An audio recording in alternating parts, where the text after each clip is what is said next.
Hey guys, this is Mitchell Buds with the Misunderstood Podcast. I just wanted to personally thank you for tuning into the show and sharing the show with your friends, family, and your co-workers. Now, the show has really taken off.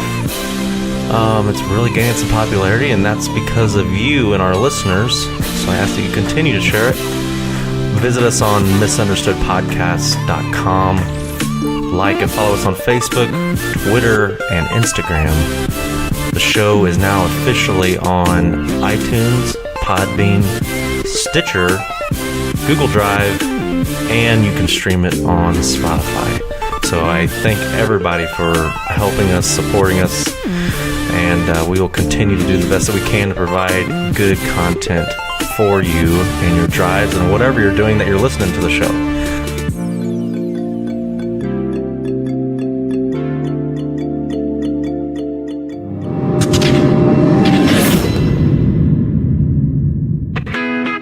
From the Misunderstood Studio in Salem, Illinois, this is the Misunderstood Podcast. Mitchell's guest today, Rocky Lawson. And as always, the soy of Illinois, Andy Thomason, with Amber Wyrake providing middle ground between the guys. And now, he says there's more than one reason the Red Lobster is not a safe place to eat. It's Mitchell Buds. My whole life is spent, how bad am I going to be porcelain punisher status after eating this? And I continue to do it to myself. How are you doing, Andy? I'm not going to be punished later. That's what you're asking. Amber, how are you? Good. We just had chili, so. Yeah. Chili true. usually does well for me. Yeah, I haven't smelled anything yet. So we got Rocky coming into the show here in just a few seconds. Back to the porcelain punisher, though. Porcelain punisher? Did you make that up? No, I've never heard that. You before. never heard that? Man, I've been saying that for a long time. Oh my god! Now I go to Red Lobster, and I know that seafood's a gamble. Red Lobster's a gamble. It's dirty, and it's, so I go in there, I'm like, I want to play it safe. I get grilled tilapia. I eat, and I was sitting there drinking my water, and my stomach started to cramp. I go to the bathroom. The tilapia hit my stomach, and my body said no. And it's like, I want to be like, this is why I don't eat here. But I do it to myself all the time. If I'm traveling and I get hungry, it's like, oh man, I need to get chew or gas. I go into a 7-Eleven. They got the sketchy burritos and the little rolls with the fake cheese in it. And you know not to eat it, but it's like, I'm here and I'm going to eat it and it's going to be fine convenient this time. And it's never fine. It takes you a long time to learn. Yes. Mm-hmm. Well, I just don't learn when it comes to the food.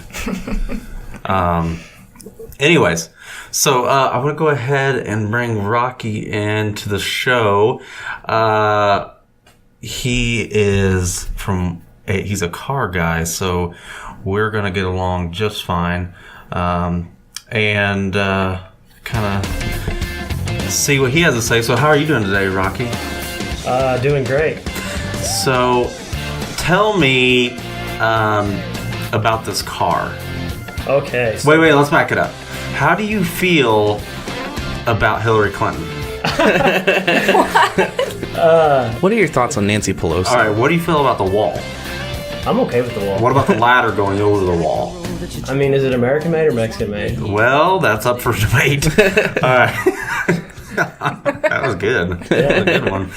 So, let's start with what you do. I'll be serious this time. What do you do? Okay, so what do? I don't want to call myself a professional. I don't feel like I'm a professional at anything, but I'm really good at a lot of things. Mm-hmm. So I'm a car guy. I'm a car guru, engine monkey, whatever you want. Mm-hmm. I mean, labels go on forever, right? Mm-hmm.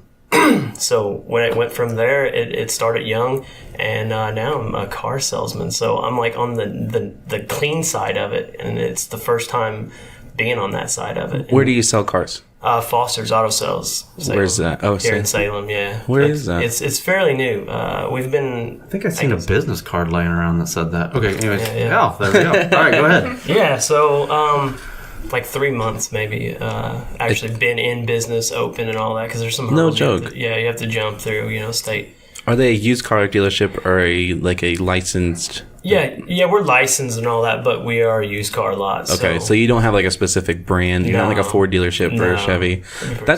That's pretty cool. Now, you're a decent looking guy. Thanks. Because when I Take it easy, Mitchell. I know. Do you judge people when they come in? With Buy their him a look drink first. Yeah. It's the used car mentality. Usually used car guys, they've had a rough life. Yeah, but You've lived well, friend. yeah. You made it. You made it. Now, where's this at? And you said Salem? Yeah. It's Where at in on Salem? 2787 State Route 37. Oh, So like 2 miles out on 37. okay. No joke. Everyone Yeah. probably knows it by the old drive-in theater. Yeah. Yeah, Two okay. driveways before Okay. the old drive-in. Is there still that one recycle place next Yeah, to it? yeah. We're all owned by the same guy. So Really? Charles Foster owns us all. So That's pretty cool. yeah. Now, are your vehicles more local trades, or they bring in vehicles From the other auction? areas? Yeah, so we try to get a little bit of both because, of course, everyone knows why the vehicle. Well, let's start here. It's a used car lot. Yeah. Yeah. Why and is there used vehicles out there? Usually higher mileage, something wrong. You and people get bent out of shape out. Well, that car came from the auction. I Yeah, don't want it. yeah. Here's the reality, people. Every car pretty much goes through the auction. Yeah. Yeah. And I hear people get bent out of shape about, well, is it a southern truck? Is it a northern truck? Is it Yeah. a western truck? Was it made in this factory? Yeah. It doesn't matter. It's a used vehicle. Any person that has any common sense at all can usually test drive a vehicle. I always tell people, you will know if something's wrong Oh yeah. pretty quick. If something's wrong. Let it get up to temperature, Yeah. Yeah. and you'll know. Right. And a used vehicle is a used vehicle. Exactly. We try to stress that on people, and they don't understand. No. We take that in consideration. It's a used vehicle. It's got this, and this. So that's why we have a price. It's lower than the $40,000 price tag, which we'll talk about that. Let's talk about Well, it. we can talk about that on trucks. Here's- sometime. Yeah. Here's what. So I used to sell cars at Schmidt Ford Okay. down yeah. the road here, and people would come in all the time, and this was the most common thing I hear all the time. I want a truck that's about 3 or 4 years old, 60,000 miles or less, Yeah. for about 20 grand. Yeah. All right. And I'm like, Doesn't happen. that doesn't happen. No. It really doesn't. And the only truck that so Mitchell's a big Duramax. Duramax fan. Personally, I'm a fan of the good Power Strokes. Yeah. And I've been Is there such a thing? the 7.3. Yeah. So the international. Yes. Yeah. Or And the so old you international. I feel if like you you guys are speaking another language right now. if you do You'll learn something. You'll learn something. if you do Yeah. if you do your homework, you can find good 7.3 Power Strokes within like 150,000 miles at a good price. Yeah. And that's a good truck to Yeah. it'll last you a long time. And you have the LBZ, right? LBC Duramax, yeah. Yeah. And how many miles does that have when you got it? 180. Yeah. And It's got 280 something on it now. I put Yeah. 90 something, almost 100,000 in 1 year on it. yeah. So are you But guys? you do a lot of driving for work.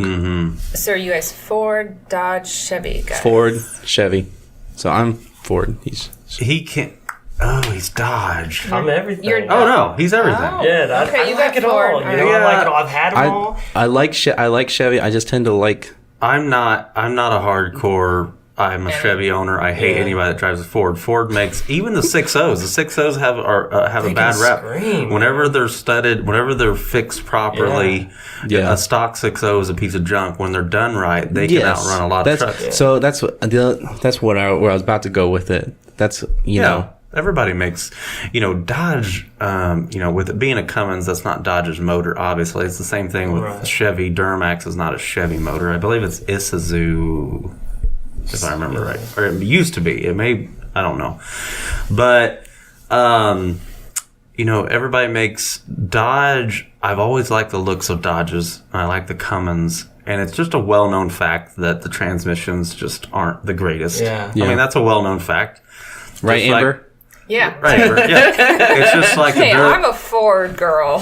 It's just got like my the L. 250. It's like the Chevy Duramax is like the LLY, the LB7. They had gasket problems. Everything has their problem. Ford probably gets worse of a rap now. Wait a minute. Amber says she has Super Duty. What year Super Duty? 2006. It's a 6.0. 6.0. Is it a No, it's diesel? AO. No, it's gas. Oh, there you go. So It's a gasser. V10. Yeah, that's what yeah, it is. I've it's a seen it. V10. Yeah. Tell me about the V10s in those. I don't know much about them. So I don't know a whole lot about them. Don't butter it up because she's here. No. My dad had a V10. His was like in 06 or 07. It was the first year that they went from a leaf spring front end to a like a coil spring front end. So better ride and all that. So I'm thinking it's like 05, 06. If you might be able to back me up on that, I don't know. I don't. And he had a V10 that had a programmer on it, exhaust, air intake, the normal stuff that people around here call custom. So, Right. I mean, once he had that done, it was a great hauling truck. I mean, Yeah. great sounding truck, great hauling truck and all that, but terrible fuel mileage. That's Oh, where yeah. it always Terrible. comes down to. Yeah. Whenever whenever it comes to like gas or Super Duties and Yeah. stuff, every time we'd have gas ones at Schmidt, and the people would like the truck.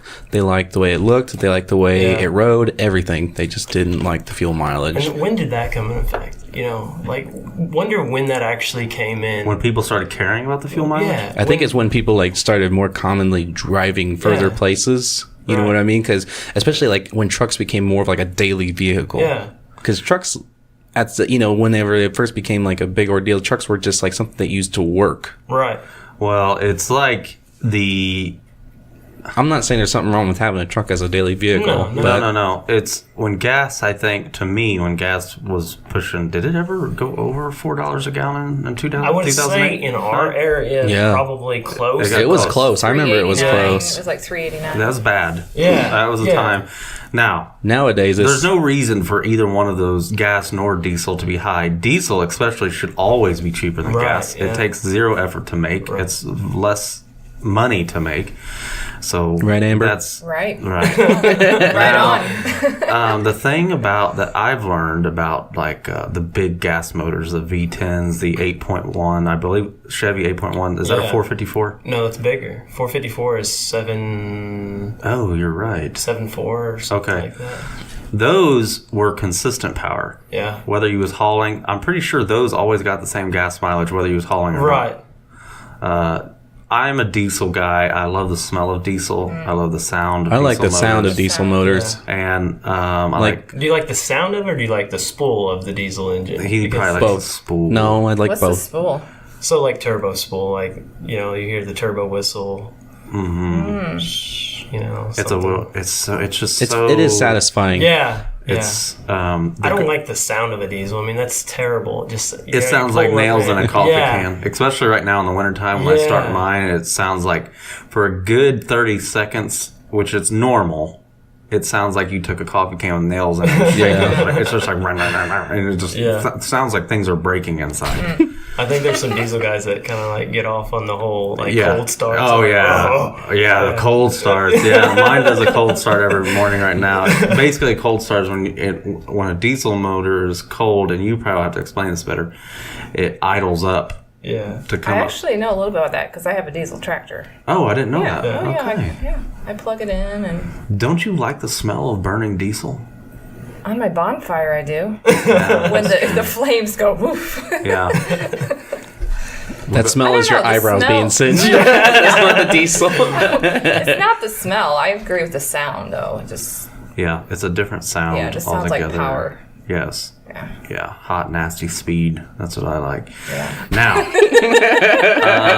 so Hot, nasty while we're on the subject of vehicles, I'm going to show you guys a picture. I was on the Duramax forum today. So this isn't your personal vehicle you're showing us a picture of. No. I'm assuming if it was, This you would be more irate about it. So guys right now are real into taking which is a good idea. You can take an iPad, and they're turning them into head units. pickup truck. It's huge. So this guy posts this picture. He's super proud that he put this It's a iPad. head unit. It's like your stereo. Yeah, sure. Okay. So you're taking the stereo out, you put the head, this iPad in there, and you can actually have apps that monitor the engine and your fuel pressure and things like that. But you can also listen to your radio and stuff like that. Because like I said, Command center. yeah, radio is dying. Nobody cares about listening to radio stations. Everything is done. Yeah, here we are making a podcast. No, the podcast is internet driven. That's true. Yeah, that's where everybody's going. That's what I'm getting with. So share it with a friend, people. Now, he posts this picture, super proud of it, and I want to show you. Like fiberglass all in and everything, like nice, or Oh my gosh. Oh, yeah, wow. yeah. No, look at this. Oh, so like just 2 pond. What am I looking at? I'm looking at the water. No, that's his iPod. It's like a panel bond or 2-part epoxy. Yeah, Yeah. that's what he said. So I comment. Liquid tape your thing. It looked like he took the Flex Seal, like the Yeah. paintable one, and he did that. No, he commented back like it was still okay. He's like, oh no, it's a 2-part epoxy. I got it here, and I quit talking to him because I was like, you're clearly an idiot. You're not understanding. Yeah. So like if that was like the first misunderstood. step, like he had plans on like pulling the bezel all off and wrapping in some pretty hair or whatever. But this is what he chose. But to like do. this done. is I bet there's not a lot of women listening to this one. Why? Because there is a lot of women that are into Are cars. they? Yeah. Okay. All right. It's like Just on like a rise, right? Just like there are a lot of women If into we're- video if- games. If we're losing you, women, just hang on. It's about to get better. yeah. For your sake. Now, They haven't heard that before. So let me ask good. you guys this. So wives, girlfriends, whatever y'all have, do they hang out with you when you do your car stuff? no.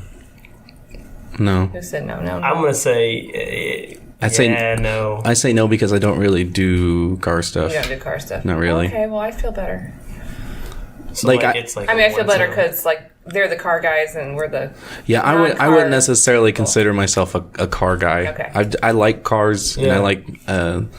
I like different models and stuff like that, but I don't know about You don't turn wrenches on them. exactly. They don't turn you on. So no, they don't.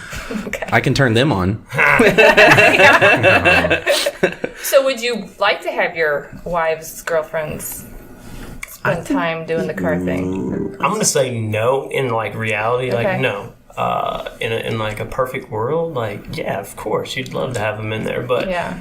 knowing that they're gonna ask, hey, what's this, and why are you doing that, and And it's your space. yeah, and like sometimes I don't want to know, I don't want them to know or her to know. Okay. You know, It's a man's time. yeah. Yeah. Okay. But I feel the same thing when I'm cooking. Doing the dishes and all. Yeah. Your man. Your wife's out in the garage. Yeah. Yeah. Working in the car. Yeah. She's a fun fact. She's the one that I think it's so funny the relationship my wife and I have because a lot of times when we're together driving, you'll see that she's the one driving. I noticed that. Here's why. The reason why is because some people would say, "Oh, that just means she's a better driver." No, false. She's in charge of the relationship. No, false. What it is, she thinks she is. What it is that whenever I drive, she'll talk, whatever, and then she'll be like, "Oh, look at that," and I'll look, and then obviously because I'm not looking at the road, You're off the road. I'm off the road, and she'll be like, "Andy, like get on the road," and I'm like, "You just told me to look over there. Why are you getting mad?" And it's just constant, and so finally I was just like, you know what? That's it. You drive. And the other reason B, whenever we're going somewhere, she doesn't know northeast, south, and west, so she says left and right. And so I'm more of like the spotter that tells her how to Where get. to go. Yeah. So you have it worked out, though. It works for you guys. Yeah, it works for us because I don't get yelled at. I get to listen to my music, and she You're a gets smart to know guy. where she goes. Thank you. So Heed the advice, men, yes. with your wives. Do what works. That's my Yes, advice. yeah, it works Do what for works. Sure, for Everybody. sure. Now, Andy, have you been in more wrecks than Taylor though? Is that why? I always figured that was why. Have you No. rear-ended a couple people or something? I've gotten into. I mean, I have had more wrecks than Taylor. That is accurate. However, having that said, some people measure success differently than others. Some people say you can't measure success by failing, I say you most certainly can measure success by failing. I may have failed, but I learned more from that failure than she did by not failing. By rear-ending people? Yeah, exactly. What actually happened was I was on a 2-lane or a 2-lane one-way. I turned it into the next lane. The guy was bolting up behind me. If everybody could collided. just see Andy's hands right now. We collided. That's the terminology I gave to the insurance adjuster was we collided. Because people of the Oriental race are known to be a little bit worse drivers. How much tons do I need to go over 8 lane? None? Okay, I'll go now. Good luck, everybody else. Oh man. Oh my gosh, that's really good. I've never heard you do that one. I do it all. Sometimes, we have that little Nissan Versa, and whenever we're driving in big cities or something like that, Taylor she turns into I don't know, freaking Paul Walker or something from Fast and Furious. She's bolting through, in and out, bobbing and weaving, and she's doing all this stuff, and I'm over in the side telling her you gotta go, or you gotta. And then sometimes I'll just be like, how much time do I need to go over the lane? He's secure in his Asianity. That's okay. It's from the waist up. Asian, yeah. Now, do you have kids? Yes. How many? 4 boys. Oh my. What ages? 9, 4, 2, and 3 months. Wow. A lot of testosterone at this table. And in your homes. Yes. Y'all have boys. Yeah. Yeah, we love boys. Good for you, though. You're not spending a lot of money on weddings. No. Yeah. But Toys. Yeah, toys. Yeah. That's Yeah, true. so I think I'll have some issues there. right, but Cars, you being a car guy. yeah. Now, are you going to let your kids, when they turn 16, drive hot rods? Or are you going to be more conservative with the 06 Impala? I didn't even have that. No, Right. definitely. I had an 89, 88 Oldsmobile. That was it. That's what I had. Which, again, we've talked about this a lot. The best car ever. Yes. And her name was Margaret. My dad paid. That's what I wanted to ask. Did it have a name? I just remembered. Go on. I'll come back to it. So my dad, the first car I ever had, my dad knew a guy from our church, and he knew he was selling, or he had this car. I don't remember how the conversation came up, but the guy said that I don't remember exactly what it needed, but whatever it needed, it was going to cost $70 to fix it. And the guy said, you can have it if you pay to have it fixed. And so my dad paid $70. We got the car. Her name was Margaret. She was a beast, and she had my dad the money that he didn't spend on a new car he put in a pretty decent stereo system in it. And whenever he showed us the car, we was my brother and I was like, what the heck is this? And my dad's like, but hey, it's got a nice stereo. What color was it? It was white. That's right. So, okay, what is up with the naming of cars and guys? My truck's name is Ophelia. Ophelia. Yeah. What's the meaning behind that? He feels This is going to sound Yeah. racist, but I'm going to say it anyways. When I think of big, black, and beautiful, the name Ophelia just kind of comes to mind. That's so funny because not trying to be racist or anything. We had a car that we named Mandisa because it looked like a car I remember that. a larger black woman would drive, and so so at the time Mandisa was on American Idol or whatever. Yeah. And so we was Mandisa it is. The name for my family, the naming of the cars started really with that car, Margaret. And do men name their cars female names? I don't know. Sometimes I guess it depends. And girls name theirs? I don't ever keep them long enough to name them. So. You don't name yours? Yeah. Okay. It's you never ask the stripper her real name, so. Right. Nice. You know, Oh my gosh. So it's kind of one of those things, and I'm always I'm 30 years old, and I've well over 100 cars by now, so. Never named any of them. Vehicles. Yeah, never. How many Oh, strippers? wow. Okay, we're gonna meet in the middle of this one. So yeah, I don't do it. And my brother just started doing this, and I don't know if he just seen that there's a following of it or something, more attention. Yeah. But yeah, so in the cars that he builds to the cars that he works on, he'll name them. And that's like his first post on his like Instagram or something. Yeah. He'd be like, hey, welcome, blah, blah, blah. Well, the name says everything. I Yeah. mean, it represents what it is, what you are. I mean, our Right. names are, I mean, it's still the thing we have that introduces ourselves. I've always been, whenever I name something, I've always wanted it to be something that doesn't seem like something that you would name that sort of thing. Like an So- oxymoron. Yeah, so for example, I had a Shih Tzu. That was the first dog I ever owned as like an adult, and his name was Richard. I remember that dog. Yeah, and God, it was an ugly dog. yeah, it was. Well, I had this little beagle mix, and guess what his name was? I don't know. Barbarian. Barbarian. Barbarian. Yeah. That's So interesting. it's, the oxymoron. He's Yeah. little, but the big name. I like to, but as far as like when with dogs, I like to name them real like human names that don't make sense for like there's this little dog and you can be like, oh, is his name Snuggles? Or, no, his name's Richard. And That's you like, will call him by that name. And then like the dog we have now, we have a golden doodle, and his name's Ramsey. And ironically enough, I wanted to name him Dwight, but we ended up naming him Ramsey. Well, that way, whenever he did something dumb, I could say, Dwight, you ignorant slut. And so, do you guys watch The Office? oh my goodness, get the heck out of here. But anyways, ironically enough, we named him Ramsey. We named him Ramsey after Dave Ramsey because my wife is a big Dave Ramsey fan. Here's the irony: we paid $1,000 for the dog. Oh, Wow. Dave Ramsey would not approve. No, he would not have approved of that. He's like, you just spent your emergency fund on a dog. on a dog. Oh, yeah. I got a few of them. My outside dog's name is Jimmy, and that's just because I think he was dumped. He just kind of hung around. I started joking, calling him Jimmy, thinking he was eventually going to run off, and he never did, so his name is still Jimmy. But I always wanted a cat named Sir Charles Minor. Like, that was his name. So back to the car thing, though. I was going to ask you earlier to explain to us your... Do you race him? No, show I wouldn't cars? say... Okay, so I've kind of stepped in a little bit of everything, from show cars to race cars to derby cars to just anything, And when it comes to derby cars, that was kind of a thing that was passed on. It was my dad's, hobby back in the day. Life happened, so then gave it up. So then when I was old enough, I was like, hey, I'm in on this. So basically from like 16 till probably like 27, I did it in the fair and local derbies and stuff. So that kind of tells you on that.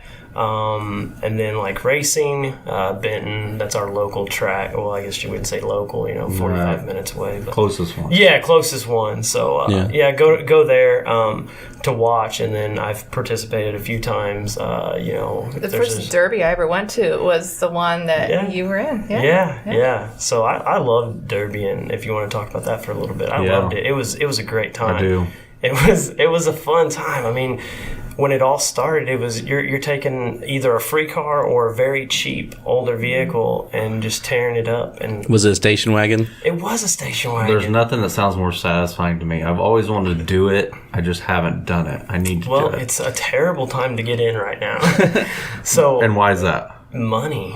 Yeah. It was a hobby sport. It was a poor man's racing. It was it was fun. You won $300 at the county fair.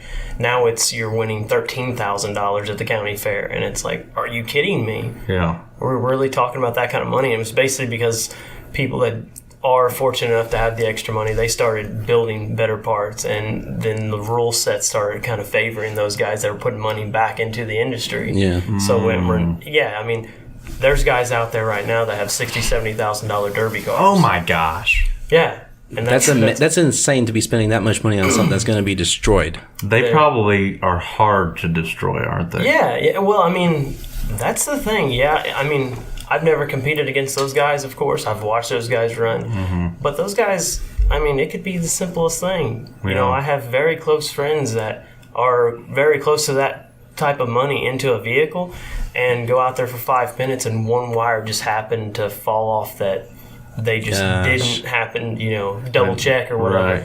So little things could put them out, but yeah, I mean, they're strong cars, and in most cases, those cars, they can run several times, but engines, they're not junking the whole car. You know, when they junk a car, it's body and frame, and that's it. Usually their whole drivetrain, engine tranny, drive shaft, rear end, wheels, tires, blah blah blah. Is it more about the process though of like the building. building it, doing it used to together be. with the guys, hanging out? It used to be a really good time, you know. Several guys would come over, you know, you would kind of, Friday, let's go over to this guy's house. Saturday, we're going to go over to this guy's house, and we're all going to build together, and we're going out there and have fun. But then when it started getting in, like, I would say 5 years, 6 years in on my experience, then it started kind of getting into where someone would come over and you'd shut the garage door, you know, like, no, you're not coming in, you know, you're not looking at my stuff, because then you were competition. Competition really got to it, and that's when the money started getting there. And so it was to the point where my life was happening, you know. I was at that point, the same point that my dad was having, you know, having kids, getting on, you know, more important things. And then I started realizing where me and my brother were spending a lot of time and a lot of money. It wasn't no longer a month before the Derby, let's go get a car. It was 6 months before the Derby, let's go find this one-of-a-kind car, spend crazy amount of money on it, crazy amount of money in engine, everything else, and then let's go work on it for 6 months. I've never understood the concept of building the engines up in those. Like the reason. Yeah, so they first, I would say for a while there, I don't know if it was maybe my misunderstanding or if it was just everyone's, but everyone was like, oh, we need horsepower, you know? Well, horsepower creates heat, so that's totally opposite of what you want to do. Right. But now it's a time, you know? It's no longer we're doing a 30-minute Derby, it's a 3-hour Derby, you know? So it's all about the engine that can run without water, engine that can run for hours and hours and Stay cool. Yeah, stay cool. So piston squirters, I mean, everything, every little aspect of the engine is tore apart, figured out, designed in a certain way to basically do that. So, you know, people could be just as motivated to win and make money as they would be to have fun and connect with people. yeah. Life would just be so much better. Yeah. For sure. That's why I asked 'cause- about the process. Is it about the process? It used to be, not anymore. Yeah. Yeah. And that's really sad. Yeah, and the thing is with the amount of people that are getting into it that do have access to machine shops and all that, you could almost right now, if someone had, you know, just say an extra $20,000 in the pocket, they could probably go to each one of these companies and buy every single part that we used to make in our garage with a torch and a welder. And these guys are building on a mass size, you know, and in machine shops and perfecting them. And you could probably go to every one of those shops, buy it, take it back to your garage, spend a couple of weeks, and throw it together. But you're going to be spending crazy amount of money. They've got to make I mean, some ground rules. they you try, can't- but you yeah, can't. yeah. I mean, the people that are selling these, they put so much money back into it. You'll see promoters try to change rules, and they'll try to do this, and they'll try to lean this way, and it never happens. You know, they always want to say, well, you know, we got this sponsor, we got these guys here set up. You gotta know, keep them we gotta, happy. yeah, we got to make them happy. We got 2,000 people out in the stand. They're wanting to watch a good show. They're not going to want to watch five people do it. They're going to, want to watch what's happening. So I have a funny story about derbies. One time, my buddy he told me there was a Fairfield Town Fair or whatever, and he was like, "So you're gonna come to the Derby with me tonight? I've got box seats." First of all, if you've ever been to the Fairfield Grandstand, the box seats, it's literally just like bars and metal folding chairs. It's not much of, but I think he got them for free. I don't remember how he got them, but he had box seats. He's like, "You're coming with me. We're gonna we're gonna sit box seats, and tonight is lawnmower derby." Yeah. And I was thinking, oh man, that sounds freaking awesome. Somebody's gonna die tonight. And boring. So what happened was there were only 2 lawnmowers entered in the derby. I'm totally serious. When was this? This was several years ago. Okay. I was in high school. Okay. I think I was there for that. So there were 2 lawnmowers in the derby, and they had them start off facing each other. And literally what happened was they go, and they ran into each other, and then they backed up. And that was it? And then they ran into each other, and then they backed up. And they did this consistently for a good 10, 15 minutes. And eventually, I don't remember if some guy's engine ended up, getting damaged enough to call it a game, or if he just is like, screw this, and broke the stick and was like, we're done, this is over. But it was so, it was hilarious because it was like, everyone's like going, yeah, I'll get him. But that's all they was literally doing was ramming into each other and backing up and ramming into each other. It's like, I could do that at home with Matchbox cars. Gosh. So question on misunderstood. Do you think car guys are misunderstood? That's a rough one. I know so. Car guys, it's like a huge umbrella, but... So, I want to take this back, and we're getting a little deep into my life here. So, I want to take this back to junior year, maybe? Sophomore, junior year, high school. And I'm studying my English class, and my teacher's asking me what I'm going to do, and I'm like, mechanic, this is a no-brainer. I've wanted to do this my whole life. And she goes into this whole spiel of how her father was a mechanic and how hard her life was and how much he didn't provide for their family and all this stuff. Basically putting me down in front of this whole... And this is... I'm a young kid. Yeah. Are you kidding me? Something you loved and couldn't wait to do. Yeah, so...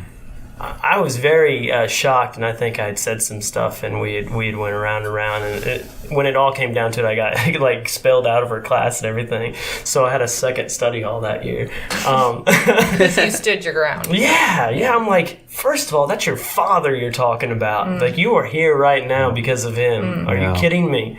So I would say that they are misunderstood because there are a few that probably are like really hurting, and probably don't make it like some of us, but it's part of it. There's a rise, you got to start at the bottom. It's the way it works. So it sounds like your father was important to you. You've mentioned him a few times. Oh yeah, life lessons and everything.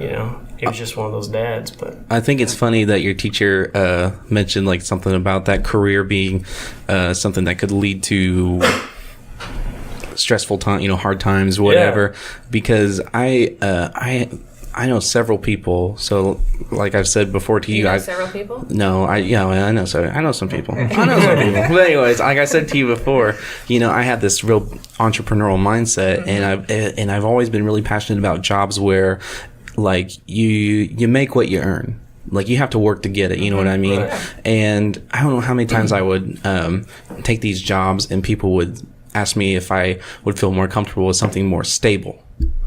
And I'm like, what the heck does that supposed to mean? Boring. And my thing though is with that, it's like, first of all, there's no such thing as a stable job. Because what they're insinuating is go to a factory, make $15-$16 an hour and call it a day. Get a job. And my thing about that is, it's like, for some people that works. For some people they're okay with that. But I'm not. I want something else other than that. I don't want to be in a factory my whole life and everything. And as far as the stability part of it goes, several years ago, people would say Airtex in Fairfield was a very stable job. Look where they are now. They're not. Exactly. There is no such thing as stability. Anywhere. There's no such thing as anything stable. Exactly. Yeah. There's no such thing as safety. There's no such thing as security. Anything could happen at any moment in time. And so that's just the thought process that I have about it. And so really, I'd give you, props for sticking up for yourself and doing something that you really was passionate about. Because there's a lot of people out there that have that mindset. They're like, I don't think, I'm just going to do what's safe. Right. There really isn't anything that's safe out there. Do what you love. Exactly. If you can find something you love and make money at it, whether it's a lot or little, you are going to be wealthier than the person who makes millions. We was talking about like misunderstanding success in the last episode. I think people not only misunderstand the process of success, people misunderstand the terminology of success. Because how do you define success? You first? Can't. Yeah. Because it's different for everyone. It's different for everyone. I'm perfectly fine with, I don't have to be a millionaire to be happy. I'm perfectly fine with not necessarily being a millionaire. Yeah. I want to live and I want to enjoy life, but I don't have to have that much, money to do it. Now, there are some people that would measure their success that way, and that's okay. I'm okay with that, but that's just not me personally. Yeah. So. There's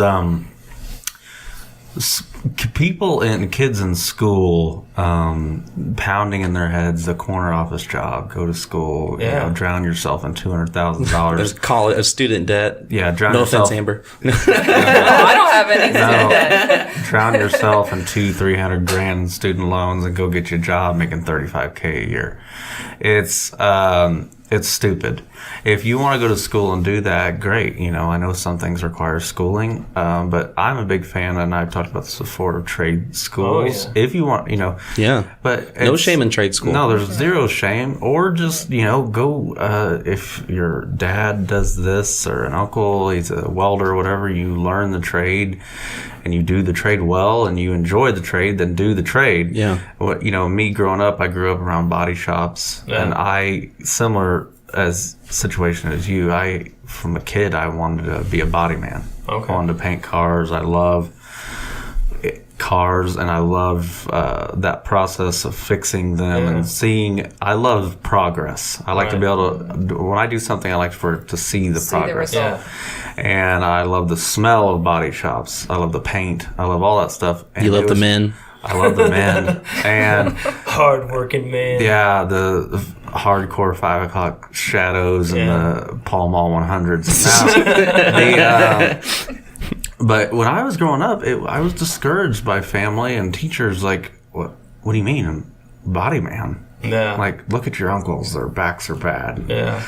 They smoke cigarettes, and it's like, that's not why I want to do it. Yeah. I mean, but I don't want to be one of those people that says, well, somebody's got to do it. It's not that. If you go into a job doing it by thinking, well, somebody's got to do it, I do this because somebody's got to do it, that you're doing the wrong thing. Right. Yeah. If you're passionate about something, then just do that.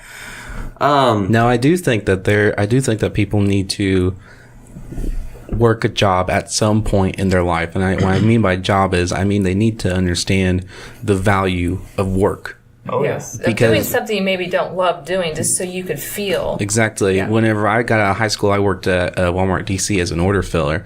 God, did I hate that job. But Got you by, though. what's that? It got you by, though, right? It did. And you probably took things away from that job that you use today. Exactly. Not only that, but at the same time, any other job that I have, if I get discouraged about something, I'm always able to be like, well, at least you ain't slinging cases down at Walmart DC or something, working your butt off and hating yourself. And I had this job one time at Patterson Dental in Effingham, and I will tell you to this day, it was total hell. It was, I knew like day 2, like, oh my God. Not you. And what it was I was doing dental software with this machine that milled teeth. So patients would go in and they would like cut your teeth down the nubs. And this machine, they would take 3D photographs, and the software would make a tooth image. And this machine would mill it out of ceramic or whatever it was that you wanted. And they would put that in the patient's mouth. Now, I was on the customer service side. Okay. I never got a phone call saying, hey, Mitch. Thank you for the Thank teeth. you. God, I love this machine. It was always, hello. I've got a patient sitting in the chair asleep. I've busted out all of their teeth, and this machine isn't working. And I did this for months. And I was stressed. I got yelled at. It was all day. Like I said, nobody called to say, this thing's awesome. They call and say, this thing's a piece of shit. And what am I going to do about it? And then I would feel their stress.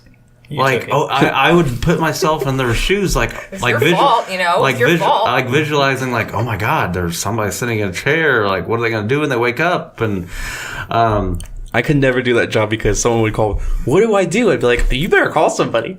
now, I forever used to think, God, that job was awful. But let me tell you something I learned. Not putting myself on a soapbox.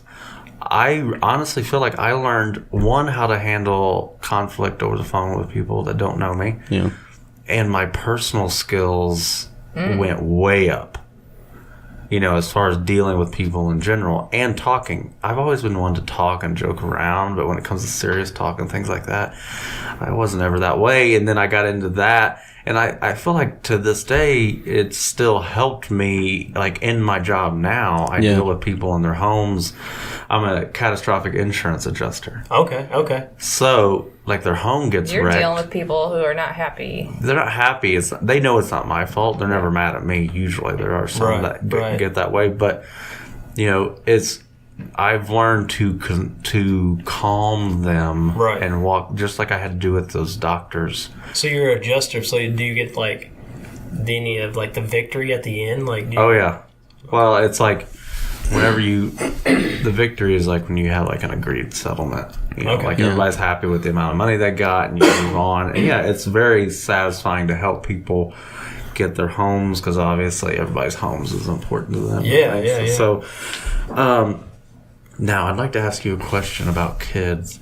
I've been finding myself a lot here lately.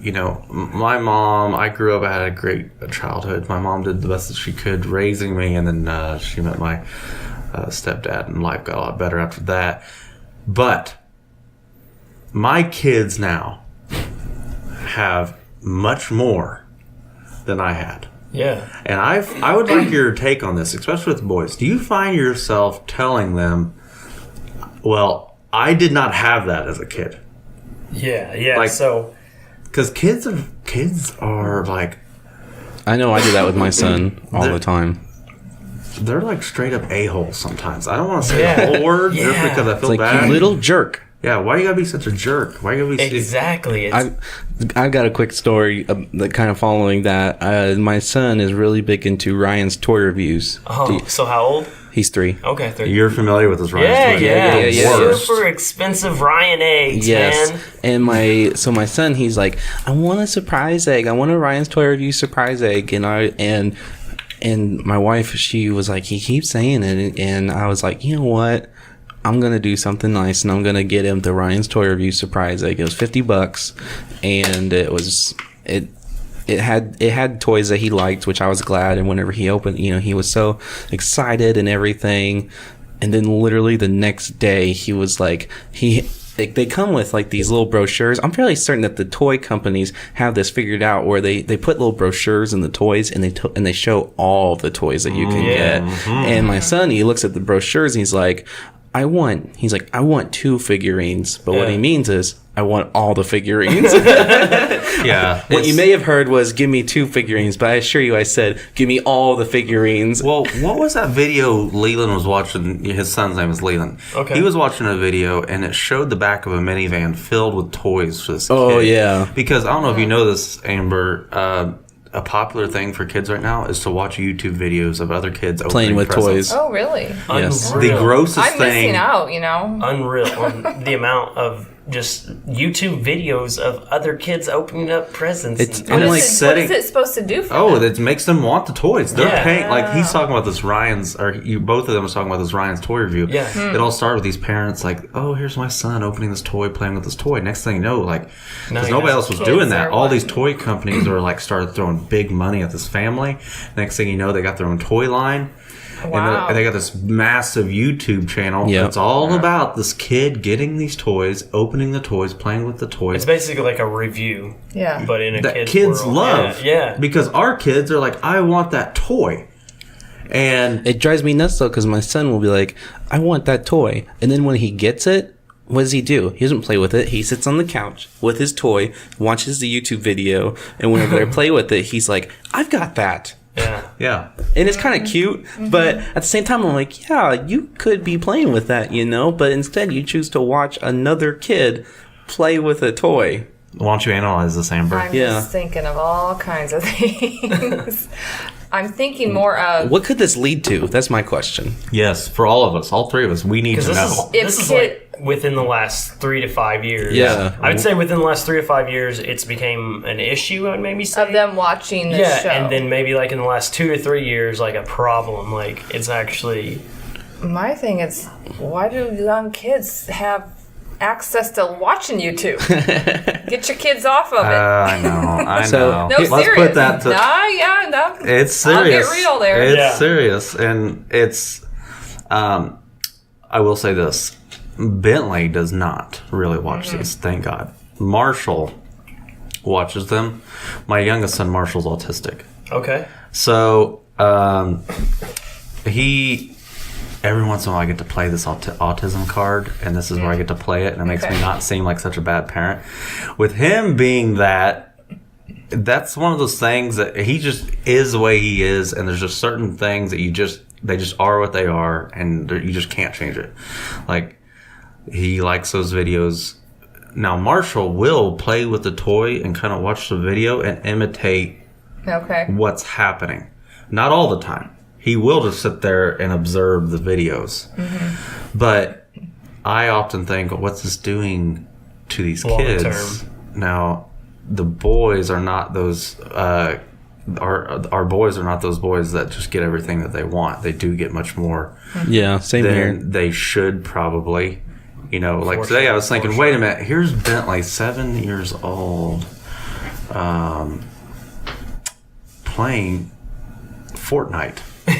Yeah. And he has an Xbox, has all this stuff, and good for him. He's usually he's a good kid. Like, really, he doesn't really ask for much. But when we look at kids with these review things, and them, it almost sets a want mindset in their heads. Yeah. And you're right about the brochures. They're even starting to do that with McDonald's Happy Meals. Yeah. They put a little paper in there with all the toys available. Yeah. So there's these 2 letters in the alphabet, and when you put them together, they do amazing things. Is it N-O? N-O. Yeah. No. And more parents need to know you have the ability to say no. Now, Put up with the whining, put up with the crying, say no. I would Get like outside. to analyze. I would like to analyze you for a moment. Analyze me. How do you feel? Because you don't have kids, right? Do you think, honestly, if you had kids, you would feel the same way? I know you're one of the most strong-willed people that I know, which is a great thing. Mm-hmm. Do you think, if you imagine yourself with a kid, which I know it's one of those things that you can't imagine, but do you think you would be that way with your kid? I would be the mom with the kids strapped to my back on the mower. Yes, there's nothing wrong with that. Yeah, and there would not be a phone in their hand until they were 16.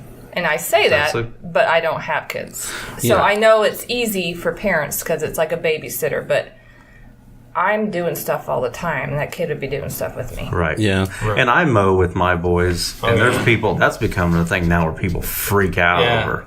Oh, yeah. And it's like, but I mean... Yeah.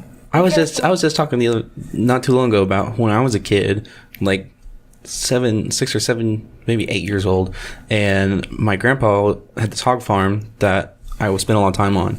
And one time he's talking to me and my brother, and he said, "I want you boys to take that car down to Grandma's house, and she's got to get you something to bring back to me." And it was expected of us to know how to drive this car at this young of an age. And I mean, I survived, I guess. That's a rural ag mindset. Yeah. Yeah. Yeah, it comes with the territory. Yeah. My, that's a good, it's not wrong. Now, let me tell you guys a story. My mom nobody's ever heard the story. Story time with Mitchell. My Uncle Chad, Buds, he one time took me home to my mom's when we lived in Orchardville, and he lived in Odin. I was probably, what do you think about this? I was probably 11, maybe 12. He's like, "You want to learn to drive?" And I was like, "Yeah." It was a stick shift. My dad let me drive his automatics. He had a stick shift Fiesta. Was it Fiesta? Is that how you say it? Mm-hmm. Festiva? Yes. Which one was it? I always get them confused. Festiva. Yeah. Festiva. And it was green. And I remember he took a starter button, a push hold button, and took his ignition out. The car is probably stolen. He took the ignition out and he put the button in there. And I thought it was so cool. You hold the button and it would start the car. Anyways, I was like, yeah. What I did not expect was he let me drive a stick shift from Odin to Orchardville. Yeah. Wow. Yeah. That's funny. And then, but right before we got to my mom's, he had me pull over so he could switch and pretend like he was driving. Did you get it? I mean, did you get the hang of it? Yeah, first time I ever drove a stick.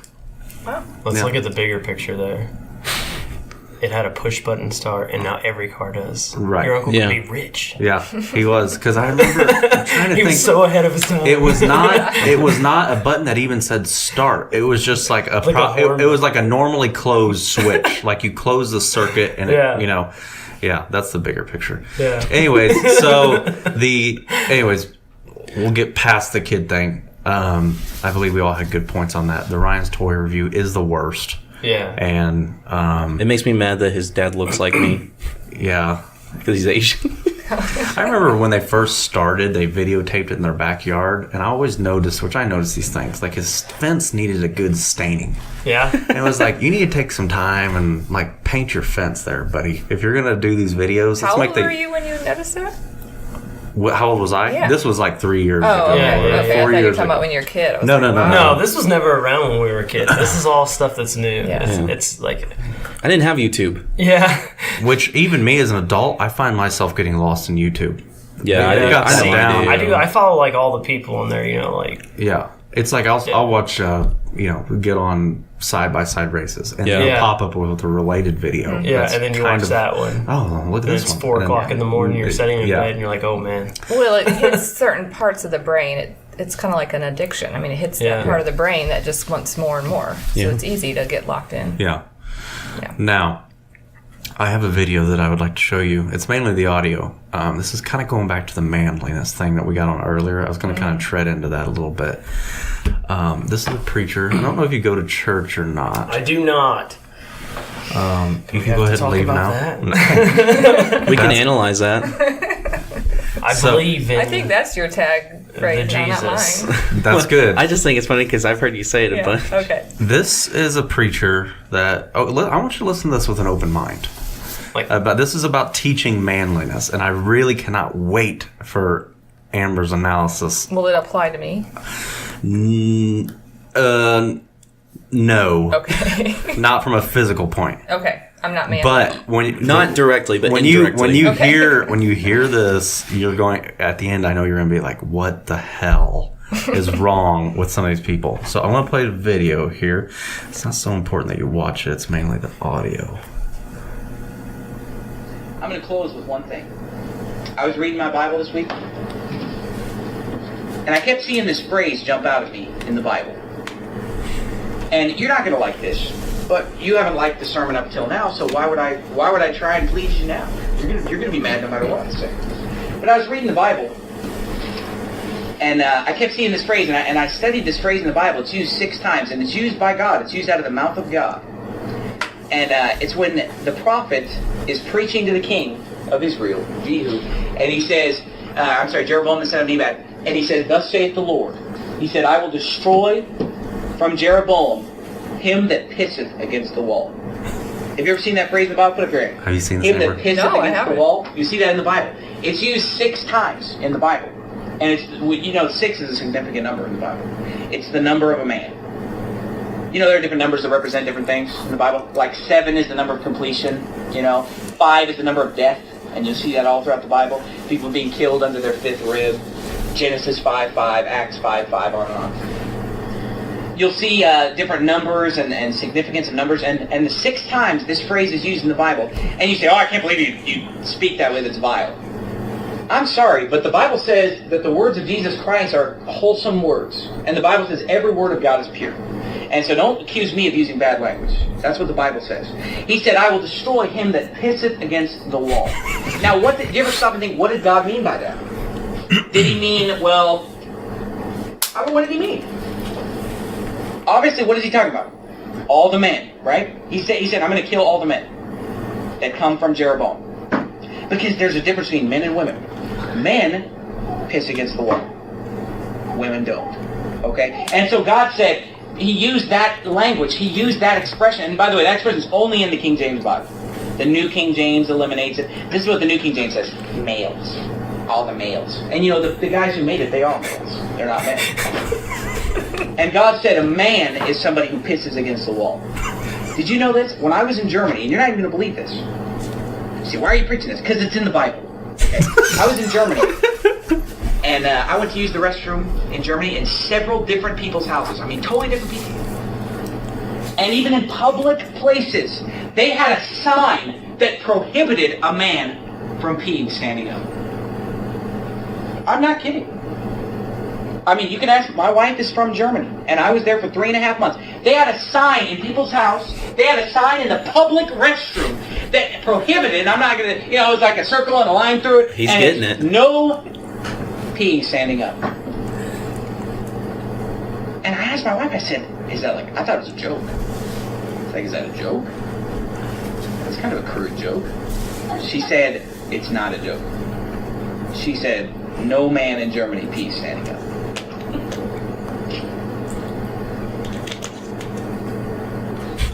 That's where we're headed in this country, my friend. Wow. And you say, oh, you're being biased. I'm not. Hey, then God's being biased. God's the one that wrote the Bible, my friend. That's what we're. It'll take out anything that tells you how things are supposed to be. But you know what? 400 years ago, pastors used to stand up and preach that a man needs to be a man, not a male. Not the males. Oh my gosh. Is that the same thing? It's because the editors of the NIV pee sitting down. It's because the editors of the New King James, they all pee I think this sitting is down. serious. I'm going to tell you something. I'm not going to pee sitting down. Oh my god. I don't care if it's Germany. I'm going to Germany in about a month. You better know I'm going to stand up everywhere I go. That's so funny. First of all, what the heck? No, he's real. That's serious. That's the real serious. deal. I like my favorite line of that is when he says the writers of the NIV, which is a version of the Bible. He's like, the writers of the NIV pee sitting down. It's like, what? This is so funny because I got a confession to make. You pee sitting down? I do. Why? I do. Call me weird, but I do. I have a couple reasons for it. One being when Taylor and I first got married. Don't get too graphic. I kept leaving the toilet seat up. Okay. And she would know. Okay. And she would. It's a little worried. Where are you going? I don't know. I have no idea where this is going. Just making sure. What the heck is the matter with you? What do you think I am? I'm not barbarian. But so when Taylor and I first got married, she'd always get on my case because I kept leaving the stool up or the seat up and everything. And I was like, you know what? Fine. And it started off as kind of a joke. Like, I'm just going to piece it down so I don't even have to worry about it. And then I found out that there were several times when I would go somewhere and I would pee, and then I'd be like, man, I really need to take a dump too. So then I'd have to turn around and sit down and then take a dump. And so I'm like, let's just cut out the middleman and just pee sitting down. In case you don't know what's coming. So here's my third reason why. The third reason why is because You're a male. Whenever, I read the NIV because sometimes whenever I go to the bathroom, I like to read or get on Facebook, I guess, or whatever. It's okay. I'm an open person. Okay. And so when you guys went to the bathroom here, did you sit down? I didn't go here. I did, but I peed standing up. Okay. Yeah, we're a man. Yeah. Okay. That's all right. I mean, against the book. I don't have any shame in that. Here's my reason why, because I know that guy. I don't know him personally, but I know that guy is totally off base because there's a stigma that makes me think of hats in church. Have you guys ever heard you can't wear hats in church? Mm-hmm. Have you ever heard that? No. Have you heard that, Amber? Just more of a respect thing if you pray or pledge allegiance to the flag. Yes. Yeah. And so people that say you can't wear hats in church, and the reason why is because there's a scripture, I believe it's in one of the Corinthians, and it says your men's heads must not be covered in the tabernacle. Women's heads must always be covered, and also they can't wear jewelry, or they can't cut their hair or whatever, they can't do this and that. And so people just take that as don't wear hats in church. That means less about what the person's wearing, and that means more about being culturally relevant. Yes. Because the church in Corinth, it even says that women always have to have their heads covered. And so what that says is that for a man to have his head covered in Corinth or wherever, I think it's Corinthians, so it'd be Corinth. If a man was to have his head covered, it would almost be like cross-dressing. Okay, that's what it meant back then. Yes, because that was something that women did. That's their culture. And so I'm not saying I'm not throwing any hate to people that cross-dress, any transgenders or whatever. I'm not throwing any hate there, but I'm just saying if I am a minister and I come to preach dressed as a woman, that would throw some people off. Yeah. And so that's what it's saying more. It's like, be culturally relevant. because so there are things in the Bible that are prescriptive, and then there are things that are descriptive. That's one thing that I would consider is descriptive, not prescriptive. So it's not something that necessarily it's important and it's relevant, but you missed it. It's the context. Yeah, What's you missed the it. context You of the totally culture? missed it. So that's why I can confidently say I piss sitting down. You're not a wall pisser. No. I never put a whole lot of thought into it, to be honest with you, until I seen the video, and it was just like my main reaction was just like, "Wow, this guy's an idiot." He just went on and on and Two, on. That's so he's funny. hilarious. Yeah, he's a great He's guy. so serious. He's hilarious. I mean, that is one. Later of the on, funniest. to this day, people know him as Donnie Baker. Yeah. I'm gonna kick your ass till Creed's popular again. That's nuts. Have you heard of Donnie Baker? Dude, look up Donnie Baker. Yeah, later. He's so funny. Donnie Baker is hilarious. I might have, but I just didn't. Yeah, I guarantee you. He's I want to train you Ronda Rousey's guy. Okay. Yeah. He's actually a very normal guy, but he puts on an act and does these. Okay. YouTube It's a videos. YouTube channel. Yeah. Yeah. And he's now he does like traveling. YouTube's gonna take over the world. He's a traveling is. comedian. He actually is in Florida. Yeah, last year. Yeah. So we're gonna bring this on home now. Rocky, tell me, give yourself a plug. Where are you working at, and where is it located, so everybody knows? Yeah, so Foster's Auto Sales, Salem, Illinois, 2787 State Route 37 here in Salem, just right there on 37, 2 miles. Yeah. He likes chocolate chip cookies. Yeah. Yeah. And Is there a phone number? Or So I just like pictures me just like. is there a website? Y'all got a website? We got Facebook. We're working on a website. Like I said, we're pretty new at the whole subject. So We need to talk later then. yeah, Proceed. yeah. so I really appreciate you being on, man, and we'll make sure we have you on again. Yeah, So, anytime for sure. There's so much stuff to talk about. You can't really cram it in. No, you and know? you've been great. So we'll make sure you have it on. Or Be sure to come- see Rocky. Yeah. Yeah, go by there, check it out if you're looking for a car. And thank you, everybody, for listening to the show. Make sure you go to misunderstoodpodcast.com. You can subscribe within iTunes, SoundCloud, Podbean, Google Play, Stitcher, and stream on Spotify. And follow us on Facebook, Twitter, and Instagram. And thank you again. I'm Mitchell Buds. I'm Andy Thomason. Amber Wyrick. And everybody stay safe, and thank you. Have you ever been close to tragedy or been close to folks who have? Have you ever felt the pain so powerful, so heavy you collapse? No, well,